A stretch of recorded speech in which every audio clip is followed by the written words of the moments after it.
Before we start, I want you to answer something in the comments. Do you think that Aston Martin is hiding its true potential? Or that what we saw in the second week of Bahrain is a real sign that the 2026 project is in trouble?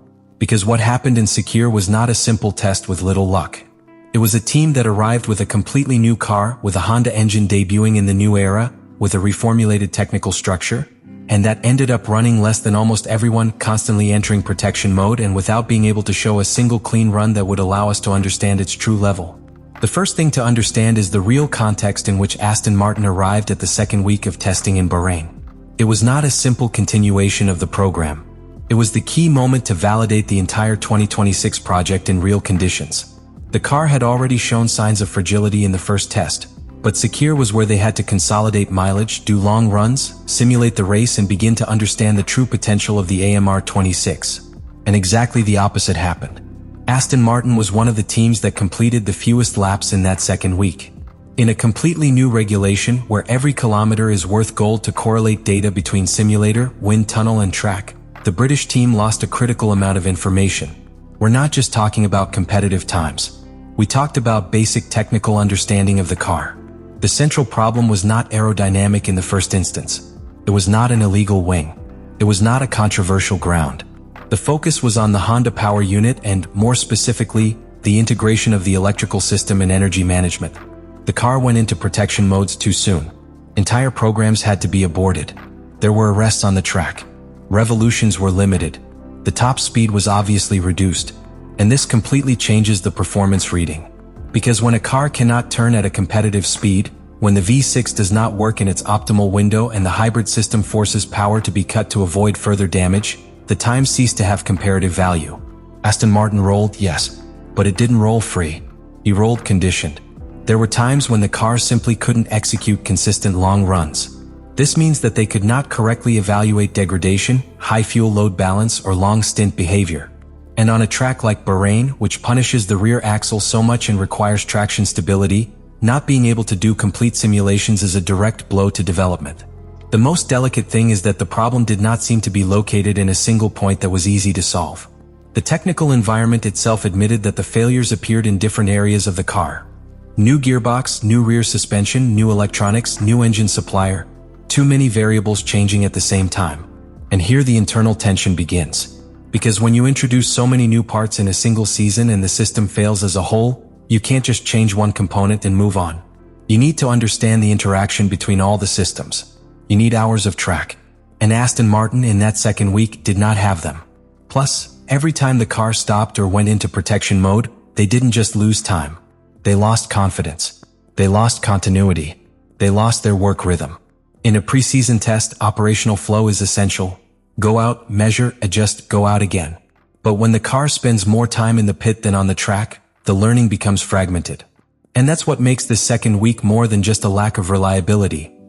What became evident in Bahrain was that Aston Martin's 2026 project is extremely ambitious, but not yet structurally sound.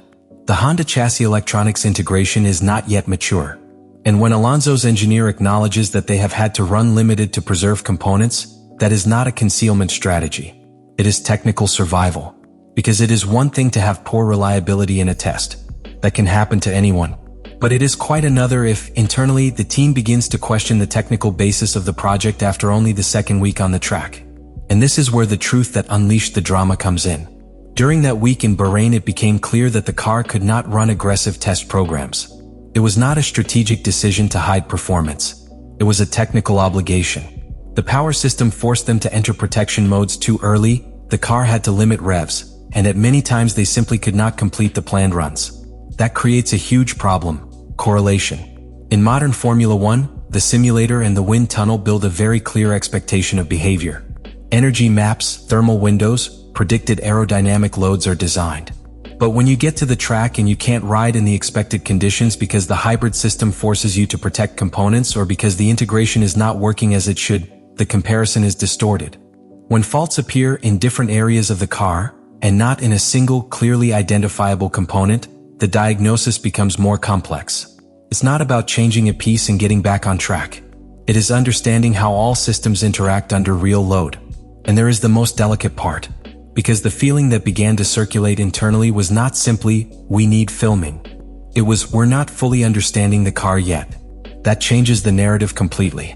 Instead of leaving Bahrain with a clear list of aerodynamic improvements or mechanical tweaks, Aston Martin left with a much more basic priority: stabilizing the technical platform.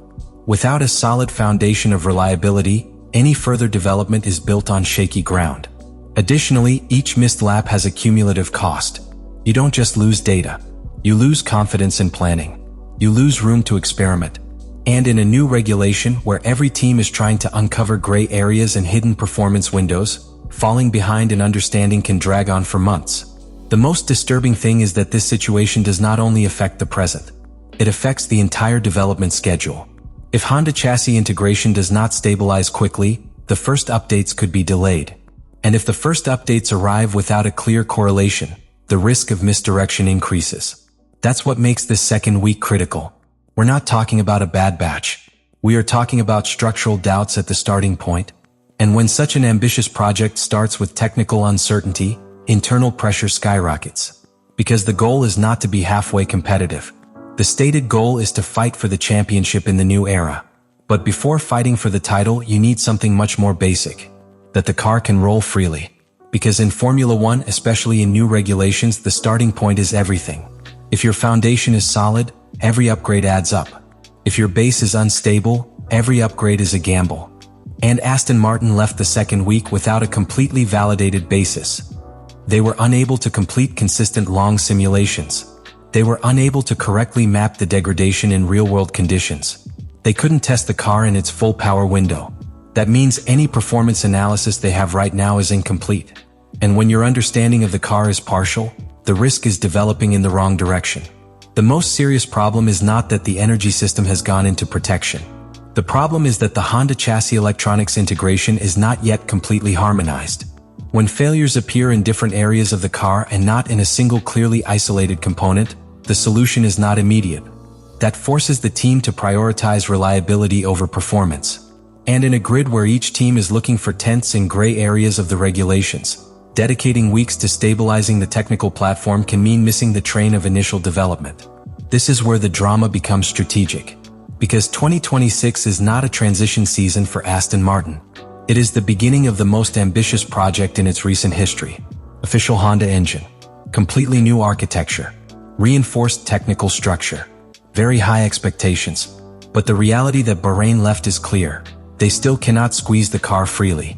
And if you can't roll free, you can't discover true aerodynamic behavior under maximum load. You cannot understand how the suspensions interact with the entire energy map. You cannot precisely define which areas need urgent evolution. That delays decisions. And in Formula One, delaying decisions is expensive. In addition, there is a psychological factor that cannot be ignored.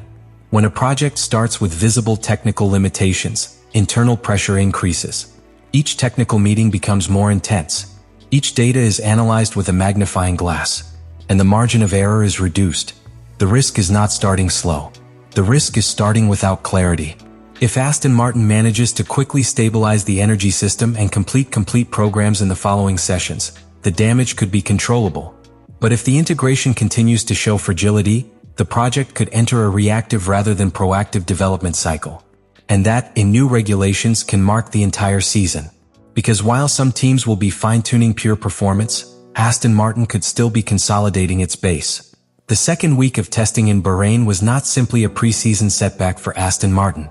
It was an early sign that the 2026 project, the most ambitious in the team's modern history, is walking on a foundation that is not yet completely solid. We are not talking about a slow car. We are talking about a car that could not roll freely. The constant limitation of the energy system, protection modes activating prematurely, aborted runs, insufficient mileage, and the difficulty in executing complete programs made one thing very clear. Aston Martin could not validate its technical platform as it needed to. And when in a completely new regulation you do not validate your basis, the problem is not the present. It's the future. Because each subsequent development depends on what you understood in those first kilometers.